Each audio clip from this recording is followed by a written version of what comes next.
এই সেই ভুতুরে বাড়ি। এই রাস্তাটার ওপাশে একটি রাস্তা আছে, কোনো ভয় নাই, চলে আসো। আজকের মতো এরকম বিপদে welcome to my new blog guys. আমরা আজকে অনেকদিন পরে ব্লগ ব্যাক করেছি। আজকে আমার সাথে আছে আমার কাজিন সাগর, বরাবরের মতো আমার সাথেই থাকে। আর আমাদের কিছু পিচ্চি বাচ্চা, আমাদের গ্যাং পার্টি আছে, তো ওদেরকে নিয়ে আজকে আমরা আমাদের এই যে গ্রামীণ পরিবেশে, আজকে সামান্য বৃষ্টি হয়েছিল, এই জন্য পরিবেশটা একটু থমথমে, একবারে ঠান্ডা একটা পরিবেশ। আজকে আমরা বিকাল বের হয়েছি হাঁটার জন্য। তো আজকে আমরা আপনাদেরকে নিয়ে যাব আমাদের গ্রামের একটি ঐতিহ্যবাহী পুরাতন একটি ভবনে, যেখানে দীর্ঘ আমার জানা মতে 10 বছর পর্যন্ত কোনো মানুষ থাকে না। তো ওই ভুতুরে বাড়ি বলেই এখন সবার কাছে পরিচিত। সেই বাড়িটা দেখানোর জন্যই আজকে আপনাদেরকে নিয়ে যাব।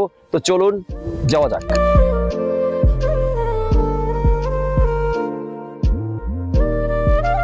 আমাদের গ্রামের রাস্তাগুলো আসলে মোটামুটি সুন্দরই, এর থেকে বেশি সুন্দর হচ্ছে আমাদের ওপাশে একটি রাস্তা আছে। তো ওই রাস্তাটা আরো বেশি সুন্দর, আমরা ওই রাস্তাটাও আপনাদেরকে দেখাবো। কি অবস্থা,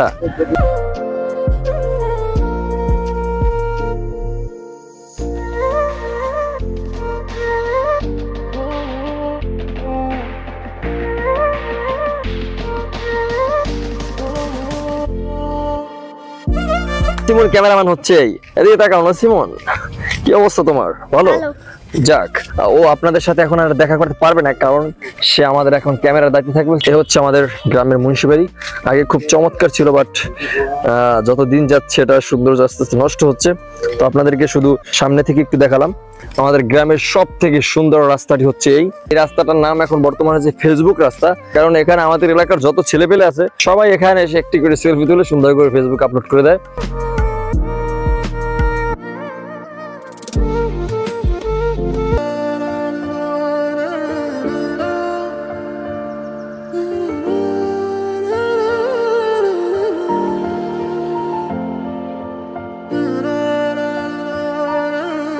সারাদিন কত কথা বলতে পারো? তোমার কথাই কি শেষ হয় না? মানে যখন যেখানেই বের হয় তার শুধু খালি ফোনে কথা, মানে ফোনে কথা ছাড়া থেকে কিছুই পারে না।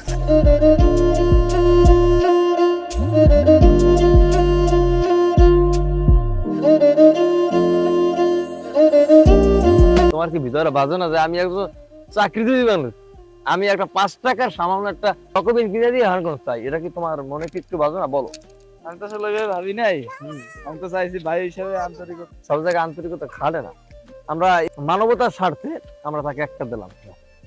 দিলা নাকি দিয়া মাইরা ফেলাইলা বুঝলাম। হ্যালো গাইস, দেখতে পাচ্ছেন আমি এই স্কুলে পড়ি, এটা আমার স্কুল। এই দেখেন ভবন হইতাছে নতুন। আমরা বৃষ্টির কবলে এখন এই যে দৌড়চ্ছি। ও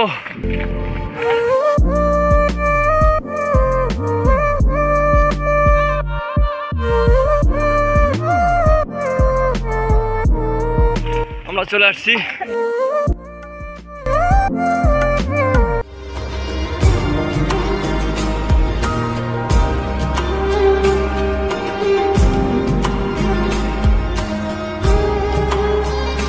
আমাদের এই আন্টির বাসা ঢুকতে হবে, আর আমাদের উপায় নাই। চলো আমরা এই আন্টির বাসা ঢুকি। আমরা বৃষ্টির কবলে পড়ে সবুজ বনের ওপাশে ওই বাসাতে আমরা ঢোকার জন্য প্রস্তুতি নিচ্ছিলাম, তার মধ্যেই বৃষ্টিটা থেমে গেছে। এই জন্য আমরা আবার আমাদের কাঙ্ক্ষিত জায়গায় যাওয়ার জন্য হাঁটতেছি। না তুমি রাফিয়া, একটা ভালো জায়গায় যাই, তারপর বলবো। হ্যাঁ চলো শুরু করো।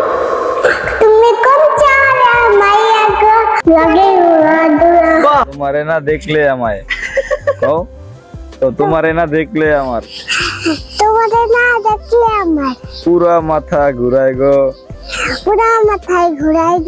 লাগে উড়া দুরা। তুমি কি পারো সাগর? না না ভাই, আমি গান টান পারি না, তো তুমি এক লাইন বলো, অফ ক্যামেরায় বলবো। হ্যাঁ, ভূতের বাড়ি। আমরা এখন কোন জায়গা দিয়ে ঢুকবো সেটা দেখতেছি। এই যে সেই বাড়িটা, তো আমরা এখন ভিতরে ঢুকবো। আমার জানা মতে দীর্ঘ 10 বছর ধরে এখানে কোনো মানুষ থাকে না, তালাবদ্ধ অবস্থা আছে, তো সেই জন্য এটার নাম দেওয়া হয়েছে ভূতের বাড়ি। ওই যে দেখতে পাচ্ছেন একেবারে সব বন্ধ, অন্ধকার। তো আমরা এখন যাওয়ার চেষ্টা করব। তুমি কি এই ভূতের বাড়ি ঢুকতে কি ভয় পাচ্ছ ভাই? না না ভাই, আমি ঢুকবো না, তুমি ঢুকো। না না, আমি যেটা বুঝতে পারতেছি তুমি মনে হয় ভয় পাচ্ছ। তো বিবাহের আগে আমি আমার যৌবনটা নষ্ট করতে চাই। তোমার যৌবন নষ্ট হইবে? কোনো ভয় নাই, চলে আসো। এই দেখছো ও দোয়া জানে, ও তো তুমি দোয়া জানো না ভূতের? দেখো ভূতের দোয়া জানো, তুমি ভয় পাইতেছো, এগুলো কোন ধরনের কথা সাগর? আসো এই সেই ভুতুরে বাড়ি তো দেখতে পাচ্ছেন এখানে মানুষজন তো থাকেই না, তো এখানে কেউ ঢোকেও না। এখানে নাকি 2-3 বার অনেক ভূত পেতনি দেখে গেছে। তো এ ভাই ভূতের নাম কি আরিফ সরসারা? আচ্ছা যাই হোক, আমরা দুষ্টমি করলাম, আসলেই কিন্তু এখানে কোনো মানুষজন থাকে না। তো দেখতে পাচ্ছেন চারপাশে একবার জঙ্গলে ভরে গেছে, সামান্য একটি পানির ডোবা বলা হয় আমাদের এই গ্রাম্য ভাষায়। তো একটা ডোবা আছে, ভয় দেখাইতেছো। এই তুমি কি ভয় পাচ্ছ? আমি চাই ও তোমার ভয় পাচ্ছে না, তুমি ভয় পাচ্ছ ভাই? আমি চাই তোমার এই ভিডিওটা কোনো একটা ভূত দেখুক আর তোমার সত্যি সত্যি একটা সূরা দেখুক, ঠিক আছে? ওর নামে তুমি একটা ভূত সরি ভূত ভাই, আমার এগেইনস্টে যদি আপনি কোনো অ্যাকশন নেন তাহলে সেটা সামলানোর মতো কিন্তু আমাদের ক্ষমতা নাই, কারণ আপনি হচ্ছে ভূত আর আমি হচ্ছে মানুষ। যাই হোক গাইস, আমরা এখানে বেশিক্ষণ থাকবো না, কারণ এখানে আসলে এই যে দেখতে পাচ্ছেন আপনার ভিতরটা দেখানোর চেষ্টা করতেছি। আমরা ভিতরে যেতে পারছি না, আসলে এখানে অনেক জঙ্গল, রাস্তা আছে ভাইপার, এই জন্য আমরা সেটার ভয়েও কিন্তু জঙ্গলের ভিতর দিয়ে যাচ্ছি না। তো আমরা বেরিয়ে যাচ্ছি এখন, আর যাবো না ওদিকে। তো চলুন আমরা চলে যাই।